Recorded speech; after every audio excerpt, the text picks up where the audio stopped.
ஒரே நாளில் 3 தடவை முகம் மாறுற அந்த அதிசய முருகன் கோவிலை பற்றி உங்களுக்கு தெரியுமா? அதுவும் இந்த உலகத்தை படைக்கும் பிரம்மாவையே சங்கிலியால் கட்டி போட்ட முருகர்.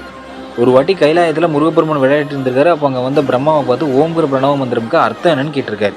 பிரம்மா அர்த்தம் தெரியாமல் முடிச்சுட்டு இருந்திருக்காரு. ஓம்கிற மந்திரத்துக்கு அர்த்தம் தெரியாததால பிரம்மன் தலையில் ஒரு கொட்டை வச்சு சங்கிலியால் கட்டி போட்டு இனிமேல் உலகத்தை நானே படைக்கிறேன்னு சொல்லி முருகப்பெருமான் அதிகாரமாக நின்ன இடம் தான் ஆண்டார் குப்பம் பாலசுப்ரமணியர் கோவில்.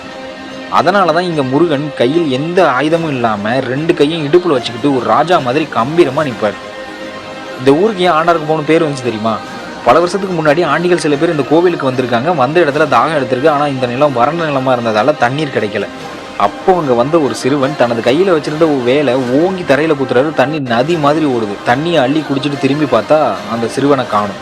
அப்புறம் தான் புரிஞ்சிச்சு வந்தது சிறுவன் இல்லை, வேலவன் முருகப்பெருமான். முருகனால் உருவாக்கப்பட்ட இந்த வேலாயுத தீர்த்தம் இன்னைக்கு வரைக்கும் கோயில் இருக்கு. ஆண்டிகளுக்கு முருகன் காட்சி தந்ததால ஆண்டியர் குப்பமாகி பின்னாடி ஆண்டார் குப்பமாக மாறியிருக்கு.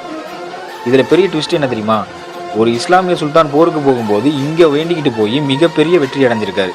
அதுக்கு நன்றி கடனா அந்த சுல்தான் கட்டி கொடுத்தது தான் இந்த பிரம்மாண்டமான கோவில். இந்த கோவிலில் ஒரு முக்கியமான அதிசயம் இருக்குது. இங்கே மூலவர் சிலையை காலையில் பார்த்தா சின்ன பையன் மாதிரியும், மத்தியானம் பார்த்தா இளைஞன் மாதிரியும், சாயங்காலம் பார்த்தா முதியோர் மாதிரியும் முகம் மாறும். வேலையில் ப்ரொமோஷன் வேணும்னு நினைக்கிறவங்க கண்டிப்பாக போக வேண்டிய கோயில் இதுன்னு சொல்கிறாங்க. இது எந்த அளவுக்கு உண்மைன்னு தெரியாது. ஜஸ்ட் ஒன் டைம் போயிட்டு விசிட் பண்ணி பாருங்கள். இதே போல் இன்ட்ரெஸ்டிங்கான ஸ்டோரிஸ்லாம் தெரிஞ்சுக்கணும்னு நினச்சிங்கன்னா இந்த வீடியோவை லைக் பண்ணிட்டு நம்மளை ஃபாலோ பண்ணிக்கிட்டு ஓம் முருகான்னு கமெண்ட் பண்ணுங்கள். நானே உங்களுக்கு சொல்கிறேன்.